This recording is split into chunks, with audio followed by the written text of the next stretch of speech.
Hello student, welcome to my YouTube channel excellent success group.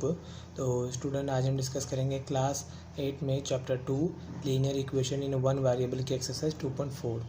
Question number 9 में दे रखा है, grandfather is 10 times older than his grand daughter.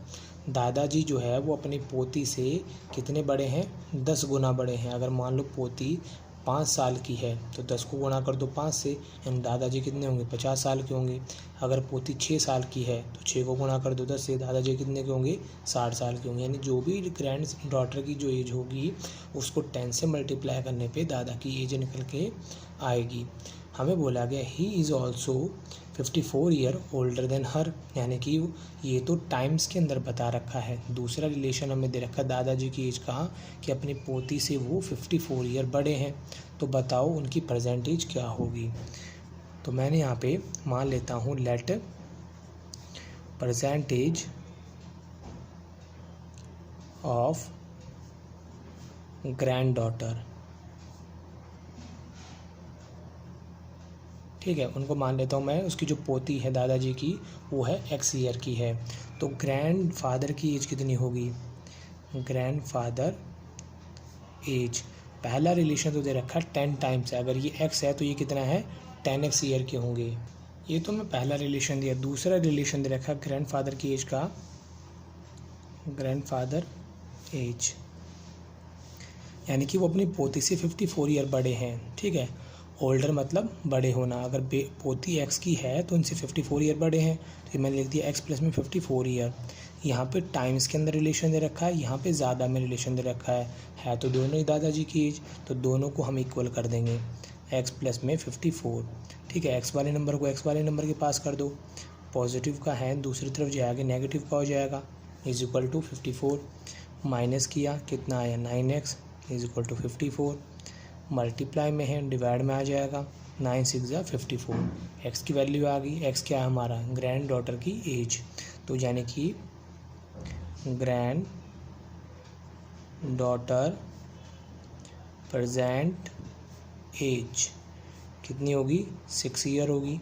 और grandfather की age, grandfather present age, अब इनका 10 times कर लो। 10 into 6 कितना होगा? 60 ईयर। दादाजी की एज कितनी है? 60 ईयर है। अब चाहो तो 6 में के अंदर 54 प्लस कर लो, तब भी हमारा 60 आएगा, ठीक है। यानी कि दोनों स्टेटमेंट हमारी 60 ही शो करेगी। क्लियर? ये हमारा क्वेश्चन नंबर 9 यहाँ पे कंप्लीट होता है। अब हम डिस्कस करेंगे क्वेश्चन नंबर 10। क्वेश्चन नंबर 10 में बोला गया है, Aman age is 3 times his son age. Aman की जो एज है वो अपने बेटे से 3 गुना है।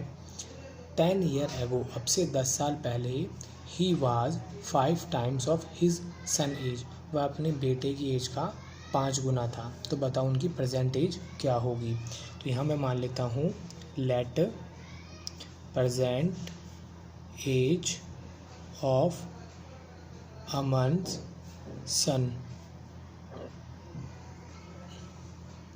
मैं उसके बेटे की एज मान लेता हूँ x ईयर, ठीक है। और उसकी जो फादर की एज होगी, Aman age, Aman present age of Aman's, इसकी एज कितनी होगी? 3 गुना अपने बेटे से। ये x का है तो ये कितने का हो जाएगा? 3x का हो जाएगा। अब क्या हुआ, हमें 10 साल पहले का रिलेशन दे रखा है 10 ईयर एगो। जो सन है उसका, अमन का, उसकी एज कितनी होगी? अब जाहिर सी बात है, आज वो x ईयर का है, अब से 10 साल पहले कितने का होगा? 10 साल छोटा हो जाएगा। जैसे सिंपल सा लॉजिक है, किसी की एज मान लो 22 ईयर है, 20 मैं बोलूँ 10 साल पहले कितने का था, तो 22 में से 10 माइनस कर देंगे, 12 ईयर का होगा। किसी की एज 30 ईयर है, 10 माइनस कर दो, 10 साल पहले वो 20 ईयर का होगा। तो बेटा जो है वो आज x का है, 10 साल पहले कितने का होगा? x माइनस 10 का होगा। फादर जो है यानी कि अमन, उसकी एज कितनी होगी? वो भी तो छोटा होगा। फादर था x का, 3x का, 10 साल कम कर दो, क्योंकि ये थोड़ी ना कि बेटा अगर छोटा होगा 10 साल पहले तो फादर बड़ा होगा। दोनों की एज 10 साल कम हो जाएगी, यानी फादर की भी और बेटे की भी। फिर हम लिखेंगे अकॉर्डिंग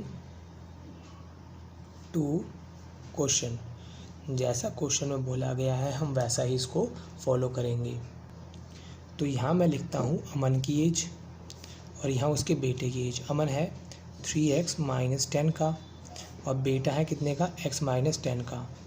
अगर मैं यहाँ पे बराबर का रिलेशन लगाऊँ तो ये तो कभी पॉसिबल ही नहीं हो सकता। क्यों, जाहिर सी बात है, ये फादर है, ये सन है, तो सन तो फादर से हमेशा छोटा ही होगा। लेकिन हमें एक रिलेशन दे दिया गया है यहाँ पे क्वेश्चन में कि जो फादर है वो अपने बेटे से 5 गुना था। अगर मान लो बेटा उसका 5 साल का है तो फादर कितने का होगा, 25 साल का, यानी सीधा सीधा रिलेशन 5 साल, हम मतलब 5 गुना है इसके। अगर बेटा 6 साल का है तो फादर कितने के होंगे, 5 6 30, सीधा 5 गुना कर दो इसका।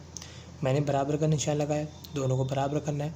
अगर वर्ड आपको लिखा मिल जाता है टाइम्स, मतलब 5 से मल्टीप्लाई करना है, दोनों में से किस तरफ 5 से मल्टीप्लाई करूं ताकि दोनों बराबर हो जाए। अगर मैं 5 को 5 से गुणा कर दूं, 5 5 25 बराबर हो गया। 6 को 5 से गुणा कर दूं, 6 5 30 बराबर हो गया। तो अगर सन की एज को मैं गुणा कर दूं 5 से तो दोनों फादर और सन दोनों क्या हो जाएंगे, बराबर हो जाएंगे। ये मैंने एक एग्जांपल लिए थे ताकि आपको ये समझ में आ जाए कि 5 से मल्टीप्लाई हम क्यों कर रहे हैं। क्लियर। तो यहाँ लिखा मैंने 3x, 5 को मल्टीप्लाई करेंगे x के साथ, 5x, 5 को 10 के साथ 50। x वाले नंबर को एक तरफ कर लो, बिना x वालों को एक तरफ कर लो। ये पॉजिटिव का है, दूसरी तरफ जाए किसका हो जाएगा, नेगेटिव का। नेगेटिव का 50 है, दूसरी तरफ जाए किसका हो जाएगा, पॉजिटिव का। बराबर के दूसरी तरफ जाते हैं तो निशान चेंज हो जाते हैं। 50 में से 10 गया 40, 5 में से 3 गया 2x, मल्टीप्लाई में है 2, किस में आ जाएगा, डिवाइड में। 2 का डिवाइड दिया कितना है 20। तो यानी कि जो अमन का बेटा है वो 20 ईयर का है। क्या लिखेंगे, अमन सन प्रेजेंट एज, वो कितने का होगा, 20 ईयर का। और अमन की एज कितनी होगी, अमन प्रेजेंट एज वो 3x का है, मतलब 3 गुना, 20 × 3, यानी कि अमन है 60 साल का और बेटा कितने का है, 20 साल का। और इसी के साथ हमारा क्वेश्चन नंबर 10 यहाँ पे कंप्लीट होता है। उम्मीद करता हूँ स्टूडेंट आपको क्वेश्चन समझ में आ गया होगा। अगर आपको वीडियो पसंद आया तो वीडियो को लाइक करें, शेयर करें, कमेंट करें और इस चैनल को ज़रूर सब्सक्राइब कर लें। मिलते अगली वीडियो में। Okay, bye bye, thank you.